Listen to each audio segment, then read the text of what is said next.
You're watching Inside the Right. So I'm joined by my co-host, longtime conservative operative Tim Miller, who is here to give us an inside look into what's happening on the right. So Tim, you went to AmericaFest this weekend. That is a conservative conference hosted by Turning Point USA, which if I was banished to hell for all of eternity for some awful crime, that's where I would end up. You actually made some news after an interaction with Steve Bannon. So first off, here's a clip. For Tim Miller. Yeah, Tim! Give it up for a legitimate president, Joe Biden.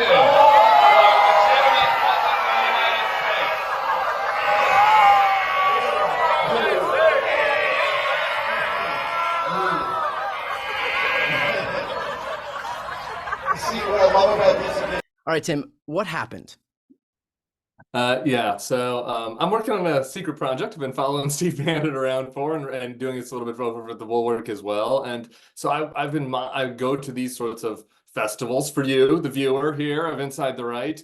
And I like to hear what they're talking about. I like to hear what they're talking about when journalists aren't around. Not a lot of mainstream journalists go to these types of things. Like I was very kind of alone there. And so Bannon, I've interviewed him. I interviewed him for the circus, and I've interviewed him before, so he's familiar with me. And so he saw me standing as he was doing this live podcast, which with all of the Bannon War Room posse standing behind him, and he calls me out, as you can see in the video, and wanted to pick on me a little bit. So I use my chance to just pop over there and just kind of remind people that if they were really patriots, they would acknowledge our true president, the legitimate president, Joe Biden, who's not illegitimate. And like that resulted in a little bit of hubbub. Some people were booing, but it's fine. It was generally all okay, in good spirits. To me, the more concerning thing is like just how deeply ensconced they are in this view, in this kind of totally Earth 2 worldview, where like they didn't even like they thought it was absurd what I was saying, that Joe Biden could be a legitimate president. Like the types of people that are there who listen to Steve Bannon's podcast, they are convinced These are fully drank the Kool-Aid. fully drank the Kool-Aid. Yeah. They're completely convinced that the election was stolen and that the country was stolen from them. And so I'm not here to obviously, give that to make anybody feel better about that. I think it's totally wrong. It's totally gross that they've been propagandized that way, but it's important to understand that worldview. And I think that speaks to the danger that we have in front of us, right? Like if you have this huge crowd, there, and all of these people have been convinced and they've been told that the country's been stolen from them, and it's been stolen from them by these elites in both parties, then it's not that much of a logical jump to things like January 6th. And I think that this stuff is going to continue to get more and more heated as we head into next year. And when I listen to Bannon and all these other speakers that we can talk about at this event, like there were a few consistent things that they focused on, and the illegitimacy of Biden is one of them. And then also, I think of this threat of immigration and very kind of racist, frankly, views about great replacement theory and how their country is being lost. So I think that the people who go to these events are pretty convinced that both the 2020 election was stolen and that there is some secretive effort to intentionally make our country more black and brown. And if you hold those views, we've seen how dangerous that is, and both on January 6th, but in Buffalo and New Zealand and elsewhere. Well, these are people, like you said, like you alluded to before, who deeply hold these views. So when you go there and you say something like when you say something so sacrilegious, like Joe Biden is the president of the United States, do you ever feel like your safety is in jeopardy? Oh no. I mean, there was one guy that was pretty pissed about it, and he started shouting me down. But maybe as things get more intense as we get towards 2024, and look, the reality is who the types of people that go to these sorts of things. You have mostly young Republican types. I think we should spend a lot of time talking about what a young Republican looks like is very different than what it looked like back in the Family Ties days. Yeah. It's not the guy with the briefcase, who wants to talk about tax cuts. Like they are very culturally oriented. But I mean, they're bros. Like it's I don't know. Like, and then it's older folks. You know what I mean? So I just no. I don't feel like my safety is at risk. There are a lot of people that want to talk to me. I think a lot of these people feel very disconnected from modern American society. Yeah. And I think that I don't want to downplay the danger broadly, because it only takes, as we've seen, like a few Right. people, like one, two, three people get radicalized. But I think the preponderance, the majority of the people there, like they feel very disconnected from American society. Like people would come up to me, and I had one guy come up to me after he saw this whole exchange and wanted to ask me like about some things, because he felt like he had been estranged from his daughter, right? Because his daughter, he's like, my daughter's from Biden and she hates Bannon and she won't talk to me. And like, what do you know what I mean? And it's kind of sad in that way. But I think that a lot of people come to this America Fest. There's certainly some nefarious stuff that is there, but a lot of them are like looking for community. And so in that sense, I understand that. And also I think that's what makes it so dangerous. That's what pisses me off so much when you talk about the people on the stage who could be trying to channel that community for something good or healthy, and are a lot, and instead are channeling it to make them very fucking mad at the left, at elites, at establishment Republicans, and so I think that is like my main takeaway when I'm talking to folks there. I'm curious if any of the people that you've spoken with, if you being there as a former Republican has given anybody like a permission structure to kind of walk away from all of that, especially like people who you just spoke with who recognize that like maybe it's having negative impacts on their personal lives. Have you ever spoken to somebody who you've been able to like talk off the ledge? Yeah, I mean, I don't know what all these people are doing, after they leave me in the privacy of their own. I don't follow them but particularly among the younger folks, I think, like I said, there are very middle-aged people at this thing. It's like mostly like seniors and then college kids, right? So among the college group, I also have a Snapchat show that reaches mostly the youth, and I've been kind of shocked at how much I'm recognized there. A lot of MAGA young college kids do kind of consume my Snapchat material, which is pretty hostile to MAGA, quite hostile. Yeah. And they want to ask me about it, and they want to talk about it. And I've talked to several of them. Just one example I can think of is, somebody that is a young gay MAGA Republican that wanted to talk to me because I'm gay. And, they have kind of blocked out a lot of the anti-LGBTQ parts of the movement, like they were drawn into other parts. And we had pretty earnest conversation about that, where I was like, I just want you to like really keep your ears open and listen to how dehumanizing a lot of the rhetoric is around LGBTQ issues. And we've stayed in touch. Every once in a while, he'll message me on a social media app, and you can just kind of sense that like there's a softening, right? Like you can sense there's a softening, and I do like that, and I think that's important. This is part of the reason why I do it is to understand what they're saying, so I can raise the warning bells for people and hear for the threats. But another part of the reason is I do hear from college Republican types. And it's like, man, if my Snapchat show is the only thing that they're getting that is like in reality, because the rest of the time they're listening to fucking Fox and Steve Bannon and Candace Owens and Ben Shapiro, like that's a win to me. I'm like, is it working? Am I bringing them over to Joe Biden's side? I don't know, but I think it's good for them to at least have that bubble popped a little bit, to try to inject a little bit of reality and sunlight in there. Yeah, I mean, look, any media that's going to give a permission structure to squishy Republicans to like move away from that is definitely worth promoting. And to that point, for anybody watching right now, Tim is also on The Bulwark. That is a YouTube channel. So I'm going to put the link right here on the screen and also in the post description of this video. So again, to help build up this ecosystem so that we can pull those people off the ledge, definitely subscribe to that YouTube channel. Again, it's The Bulwark. Tim, there was another surprising moment, and this was about Nikki Haley. So first, let's show that clip. You wait, mark my words. They're going to make a big move on Nikki's got to be the vice president. Yeah, she got to be the vice president.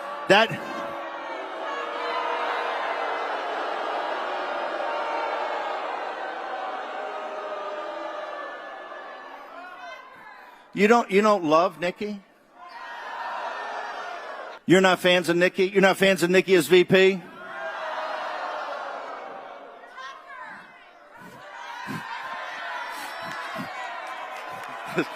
This is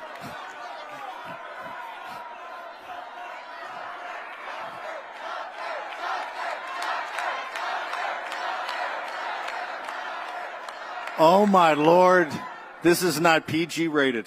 All right, so clearly she's not popular with the Trump base, but I think it's ironic because I believe that the left would actually fear Haley's name on the ticket more, and yet these people are obviously very hostile to the prospect of her being a vice presidential pick or being on the ticket at all. Can you talk about that dichotomy? Yeah, I hear a lot from my friends on the left who are worried that he's going to pick Haley. I get that question. Like, do you think he'll pick her? Because they're worried that she might appeal to these suburban swing voters, these Right. former Republican types, right? But no, the Republican base, the folks that are about to anoint Donald Trump in a landslide, something we'll be talking about in January when these caucuses and primaries start, they want the party to change from what it was during the Bush era. Like, they are not interested in Bush era Republicans. They are fundamentally against them when it comes to just the manner in which they practice politics. They don't want compassionate conservatism. They don't want somebody that wants to make deals with Democrats. They're against it on some policy areas. That these guys have really moved towards a more America First foreign policy, non-interventionist, very aggressive, and let's be honest, like bigoted immigration policy, and anti-woke. So they're not I had one kid that I was talking to at the event who's from South Carolina. I was like, why aren't you into Nikki? And he's like, I don't want somebody that like thinks that they should be president because they're a woman or because they're a minority. Like, that's the way that the left talks. Like, we're not into tokenism here, right? So like across all these boards, across issues, across the fact that like you would think it would help her as a politician that she's a woman, her kind of attitude, they're just it's a no, no, no. Like, the people that go to these events and the people that vote in Republican primaries do not want the party to go back. They like Trump. They're into Trump. And so, I'm in this room when Bannon says, the Fox and the establishment's going to try to make Nikki the VP. And people around me are yelling, lock her up. I don't know if you can hear that on the screen. They're yelling, lock her up. I'm like, for what? She didn't do it just because she's a woman. And in the establishment, they're yelling, lock her up. Then a Tucker chant starts because they want Tucker to be Tucker. And then the Tucker chant evolves into a F her chant, like, or with some people around me. This was a very religious gathering, by the way. Right, A lot of people were espousing their religion. So I like that. So hostile is like understated. I mean, one thing to be if people are like, I'd rather Trump pick somebody else. They're like saying that she should be, they're treating her like it's Hillary up there. Right. And so I think that makes it almost impossible for Trump to pick Nikki Haley or somebody like that, because his core power stems from this base and the fact that they're going to turn out. And if they feel like he's weakening or selling out or whatever, like, some of these people literally wouldn't show up. Yeah. And this is someone who's kind of predicated his identity on never compromising. And so that's what they've come to expect, which must be weird for you as someone who's worked inside of Republican politics. If you've worked inside of any politics, you understand that you have to strategize and compromise a little bit, that you can't just have, you have to do like Trump got Pence to offer a permission structure to those evangelicals to come on board. And so there is some strategizing, there is some compromising. So it must be weird for you to see this Trump movement where compromise is completely frowned upon, and it's kind of an all or nothing approach. Yeah, it is weird. It is bizarre, but it's kind of like, thank God.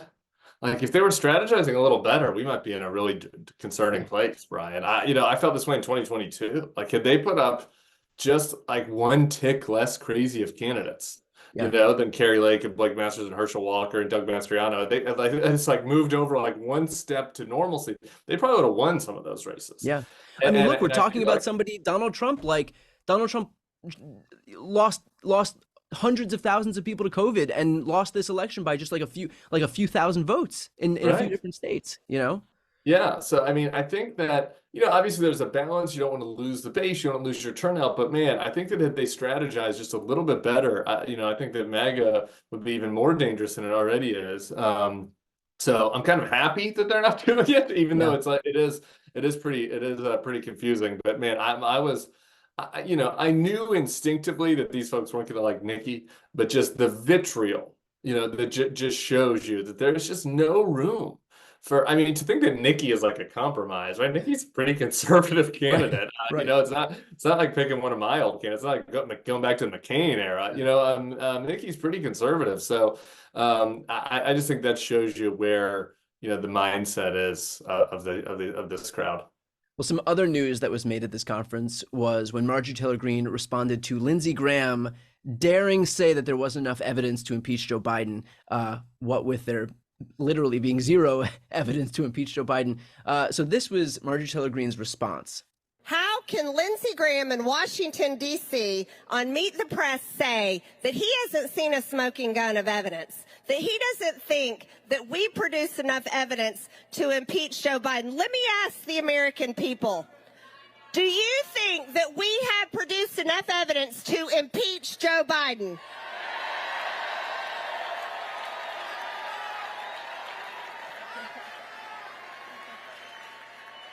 Well, I think somebody better run for senator in South Carolina. So this is obviously the new raison d'etre on the right to impeach Joe Biden. Do you think that this will have the same potency that Hillary's emails, for example, had in 2016? Well, so for starters, this goes right back to our last question about how bad they are at strategizing. It's like, why are they by doing this totally sham impeachment, they're giving the Democrats something, right? They could have kept investigating Hunter Biden without calling it an impeachment. I do think there's a little bit of a comparison between Hillary's emails and the Hunter Biden thing, only in the sense that all of those investigations into it was the Benghazi investigation that revealed the Anthony Weiner laptop that created the Jim Comey letter 2 weeks out. Sometimes just by looking, by just doing all these investigations and churning up a bunch of smoke, you convince people that there's more there than there is. And so I have been kind of worried about that on the Hunter Biden thing. I don't think that there's anything really that they have on Joe Biden, clearly, but could you churn up one email that makes it seem like there's something, right, that then muddies the waters a little bit in comparing Trump and Biden on the corruption question? I think that's obviously what they're trying to do. It's they have a corrupt candidate. We're trying to muddy the waters, make it seem like both candidates are corrupt. So I was worried about that. But the impeachment is just such a dumb way about it. It's for casual voters, they're what are we impeaching him for? The Republicans can't even say, right? So I think that I don't know that this is that Marjorie's exactly a strategic genius on this front. Yeah. Well, do you think that this issue could actually backfire and hurt Republicans because the ridiculousness of it all? I mean, to your point, I think the only thing that even hewed close to evidence was a $1,300 car loan repayment, and that's it. That was the impetus that set this thing off. We're well, Hunter paid Joe back for a car loan, so clearly the next logical step in this process is to open an impeachment inquiry into him. When he wasn't even president. That payback was or vice president even. It was right. The crime of loaning a family member money for one thing, and then just to do it when you're just a private citizen, it's just nothing burger on top of nothing burger. Yeah, I think it helped Biden on the margins. Hopefully it's helping them raise money and motivating the base. And I also, I don't know that there's one silver bullet in this question of how can we demonstrate that Trump is so extreme and the Republican Party is so extreme that even some Republican types can't vote for it. But if you just pile thing upon thing, and it's they're impeaching him over nothing. They're appointing all these January, they want to pardon all the January 6th attendees, which, by the way, is the biggest applause line at AmericaFest. The biggest applause line are two things. One, fire Ronna Romney. They hate her for some reason. And two, pardon all the January 6th attendees, right? But so if you do all this together, it's Trump's going to have crazy people in his cabinet. They're going to pardon all these criminals. They're trying to impeach him for nothing. It just creates a news environment that I think a lot of people are this is, I don't know. I can't do this. This is too far for me. So I do think it could backfire on them on both of those counts, motivating the Biden side and turning off some middle ground people. All right. Well, with that said, for anybody watching to get a better sense of what that whole contingent of former Republicans and soft Republicans are thinking right now, again, please subscribe to The Bulwark. The link is right here on this screen. It's also in the post description of that video. I'm Brian Tyler Cohen. I'm Tim Miller. This is Inside the Right.